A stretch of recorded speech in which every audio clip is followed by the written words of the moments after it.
Hello students, आप सब कैसे हैं। आज हम पढ़ेंगे कबीरदास के दोहे। चलिए शुरू करते हैं।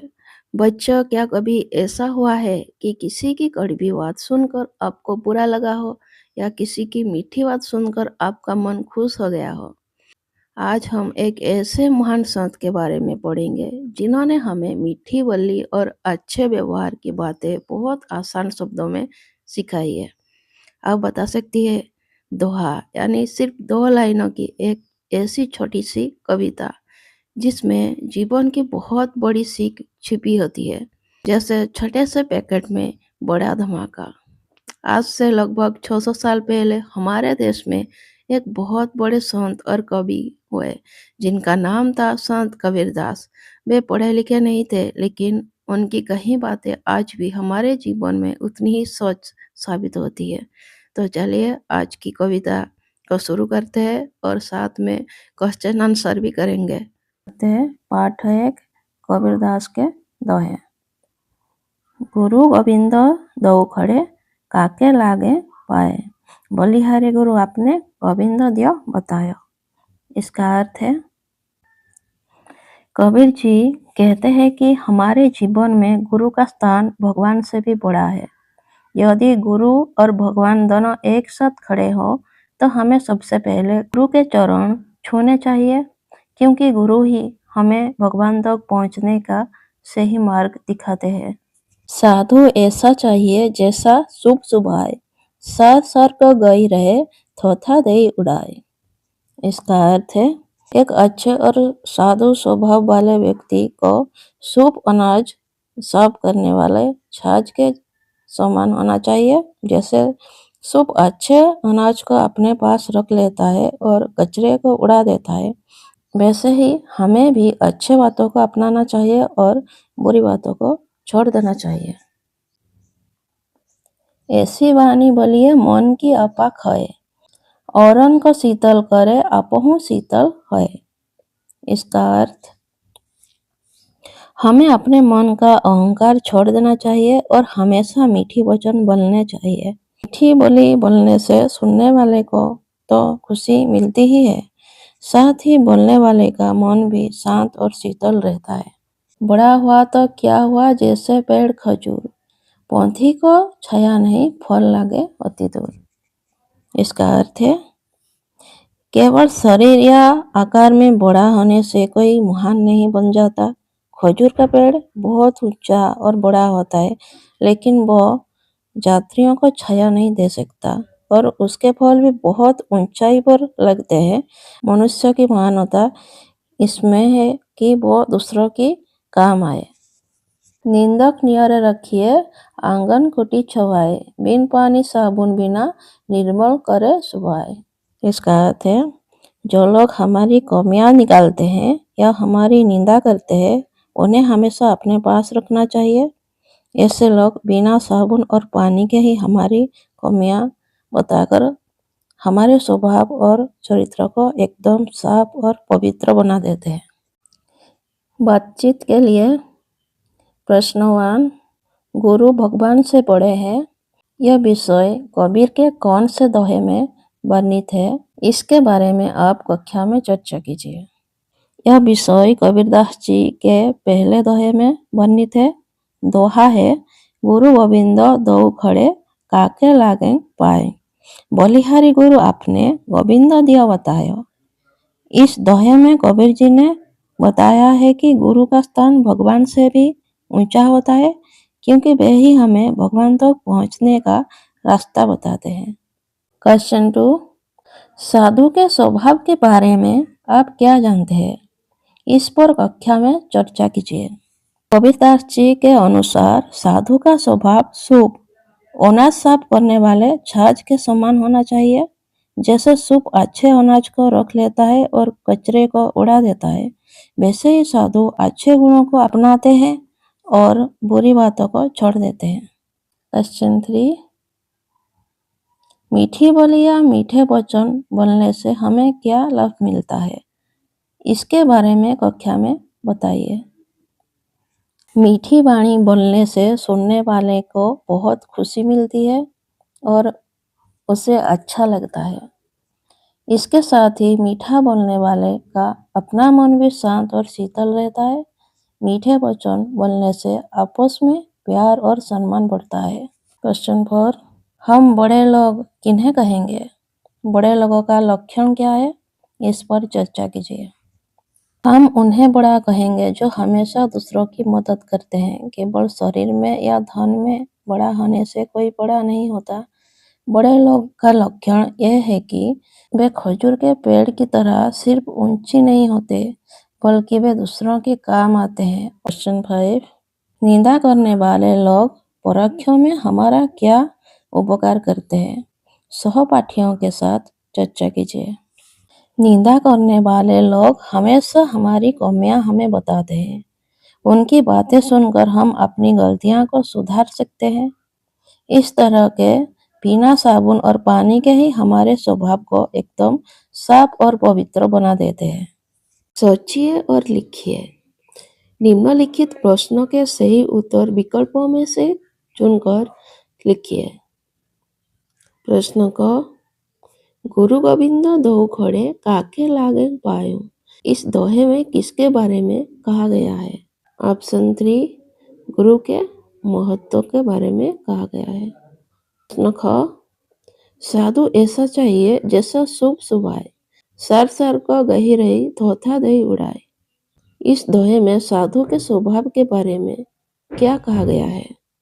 ऑप्शन नंबर आई, साधु का स्वभाव शुभ जैसा है, ऐसी वाणी बोलिए मन का आपा खोए, औरन को शीतल करे आपहु शीतल होए। इस दोहे के अनुसार मधुर वचन बोलने से क्या लाभ मिलता है? ऑप्शन आई भी, स्वयं को और दूसरों को मानसिक शांति मिलती है। प्रश्न घ, निम्नलिखित में से किस पेड़ के नीचे पथिक को छाया नहीं मिलती? ऑप्शन आई भी, खजूर के। प्रश्न व, निंदक नियरे रखिए आंगन कुटी छवाए, इस पंक्ति के अनुसार हमें किस दृष्टिकोण को अपनाना चाहिए? ऑप्शन 3, निंदा करने वालों को पास रखना चाहिए। प्रश्न 2, निम्नलिखित प्रश्नों के उत्तर एक एक वाक्यों में दीजिए। प्रश्न को, गुरु और गोविंद दोनों हमारे सामने खड़े हैं, तो हमें किसके चरण पहले छूने चाहिए? जब गुरु और गोविंद दोनों हमारे सामने खड़े हैं, तो हमें सबसे पहले अपने गुरु के चरण छूने चाहिए। प्रश्न क, साधु का स्वभाव कैसा होना चाहिए? साधु का स्वभाव शुभ के समान होना चाहिए, जो अच्छी चीजों को रख लेता है और बुरी चीजों को हटा देता है। मनुष्य को कैसी वाणी बोलनी चाहिए? मनुष्य को अपने मन का सारा अहंकार छोड़कर हमेशा मीठी वाणी बोलनी चाहिए। दोहे में खजूर के पेड़ के बारे में क्या कहा गया है? दोहे में कहा गया है कि खजूर का पेड़ बहुत बड़ा होता है, लेकिन वो किसी यात्री को छाया नहीं दे पाता और उसके फल भी बहुत दूर लगते हैं। कौन पानी और साबुन के बिना हमारे स्वभाव को निर्मल कर देता है? हमारी निंदा करने वाला व्यक्ति पानी और साबुन के बिना ही हमारे स्वभाव और मन को निर्मल कर देता है। प्रश्न 3, निम्नलिखित प्रश्नों के उत्तर 2-3 वाक्यों में दीजिए। प्रश्न को, साधु के स्वभाव की तुलना किसके साथ की गई है और क्यों? साधु के स्वभाव की तुलना शुभ के साथ की गई है। शुभ अनाज को साफ करते समय अच्छे अनाज को अपने पास रख लेता है और कूड़े कचरे को बाहर उड़ा देता है। इसी तरह एक सच्चा साधु भी दुनिया की अच्छी बातों को ग्रहण करता है और बुरी बातों को छोड़ देता है। प्रश्न ख, मधुर वाणी बोलने से क्या फायदा मिलता है?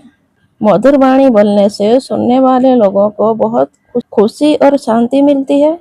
इसके साथ ही मधुर बोलने वाले व्यक्ति का अपना मन भी अहंकार मुक्त और शीतल हो जाता है। मीठे बोल बोलने से समाज में प्यार और अपनापन बढ़ता है। निंदक की बात क्यों सुननी चाहिए? निंदक व्यक्ति हमेशा हमारे दोष और हमारी कमियां बताता है। उसकी बातें सुनकर हम आसानी से अपने अंदर की बुराइयों को पहचान सकते हैं और उन्हें दूर कर सकते हैं। इस प्रकार निंदक की बातें हमारे चरित्रों को बिना साबुन और पानी के साफ और पवित्र बना देते हैं। प्रश्न ग, कवि के अनुसार गुरु गोविंद से भी श्रेष्ठ कैसे होते हैं? कबीरदास जी मानते हैं कि भगवान तक पहुंचने का सही रास्ता केवल गुरु ही दिखाते हैं। गुरु के दिए गए ज्ञान और मार्गदर्शन के बिना भगवान को पाना असंभव है। इसीलिए भगवान से मिलाने वाले गुरु का स्थान भगवान से भी बड़ा और श्रेष्ठ होता है। क स्तंभ के साथ ख स्तंभ का मिलन कीजिए। गुरु गोविंद दो खड़े काके लागो पाए, बलिहारी गुरु अपने गोविंद दियो बतायो, सार सार को गही रहे, थोथा गई उड़ायो, औरन को शीतल करे, आपहु शीतल है, पंथी को छाया नहीं, फल लागे अति दूर, निंदक नियारे रखिए, आंगन खुटी चबाई। अनुमान और कल्पना, आपके जीवन में गुरु का महत्व क्या है, बताइए। मेरे जीवन में गुरु का बहुत बड़ा महत्व है। गुरु ही मुझे सही और गलत का अंतर समझाते हैं। वे मुझे ज्ञान देते हैं और जीवन में एक अच्छा इंसान बनने का रास्ता दिखाते हैं। उनके बिना मेरा जीवन बिल्कुल अंधकारमय हो जाएगा। अनुमान लगाइए, यदि संसार में कोई गुरु या शिक्षक नहीं होता तो क्या होता? यदि संसार में कोई गुरु या शिक्षक नहीं होता तो चारों तरफ केवल अज्ञानता का अंधेरा होता। मनुष्य को सही ज्ञान और अच्छे संस्कार नहीं मिल पाते। दुनिया में विज्ञान, कला और साहित्य का कोई विकास नहीं हो पाता और हम सब पीछे रह जाते। क्वेश्चन 3, सूप का काम क्या होता है? हम सूप के स्वभाव से क्या सीख सकते हैं? सूप का मुख्य काम अनाज को फटक कर साफ करना होता है। वो अच्छे अनाज को बचा लेता है और कचरे को बाहर फेंक देता है। सूप के स्वभाव से हम ये सीख सकते हैं कि हमें भी जीवन में हमेशा अच्छे बातों और गुणों को अपनाना चाहिए और बुरी बातों को त्याग देना चाहिए। क्वेश्चन 4, कल्पना कीजिए कि यदि सभी मनुष्य अपनी वाणी को मधुर बना लेंगे तो समाज में क्या परिवर्तन आ जाएगा? यदि सभी मनुष्य अपनी वाणी को मधुर बना लेंगे तो समाज में लड़ाई झगड़े पूरी तरह खत्म हो जाएंगे। हर जगह केवल शांति, प्रेम और भाईचारों का माहौल होगा। सभी लोग एक दूसरे का सम्मान करेंगे और हमारा समाज बहुत सुंदर और खुशहाल बन जाएगा।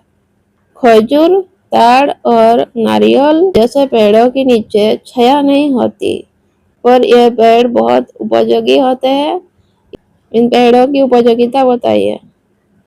खजूर, ताड़ और नारियल के पेड़ भले ही छाया नहीं देते, लेकिन वे हमारे बहुत काम आते हैं।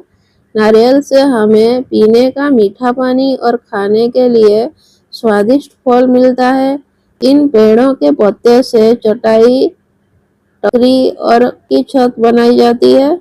इनके तोड़ने की लकड़ियां भी बहुत मजबूत होती है। क्वेश्चन 6, यदि समाज में कोई किसी की आलोचना न करे तो क्या होगा?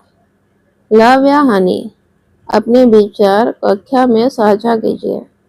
यदि समाज में कोई किसी की आलोचना नहीं करेगा तो इसमें हमारी हानि ही होगी। आलोचना या निंदा के बिना हमें अपनी गलतियों का कभी भी पता नहीं चलेगा। अगर हमें अपनी कमियां नहीं दिखेंगी तो हम खुद में कभी सुधार नहीं कर पाएंगे और हमारा विकास रुक जाएगा। भाषा ज्ञान। क्वेश्चन 1, निम्नलिखित शब्दों का खड़ी बोली हिंदी रूप लिखिए। दो, दोनों, काके, किसके, सुभाय, स्वभाव, शीतल, शीतल, वाणी, वाणी। क्वेश्चन 2, निम्नलिखित शब्दों के परिचयवाची शब्द लिखिए। गुरु, शिक्षक, आचार्य। गोविंद, भगवान, ईश्वर। साधु, सज्जन, संत। पेड़, वृक्ष, तरु। पोथी यात्री राहगीरी, कुटी झपड़ी कुटिया, पानी जल नीर। क्वेश्चन 3, निम्नलिखित शब्द के विलोम शब्द लिखिए। साधु असाधु, सार निस्सार, बड़ा छोटा, गुरु शिष्य, निर्मल मलिन। क्वेश्चन 4, कबीरदास जी के दोहे से तुकांत शब्द छाटिए, जैसे पाए बताए, सुबाई उड़ाए, खोय होय, खजूर दूर, छवाय सुबाई।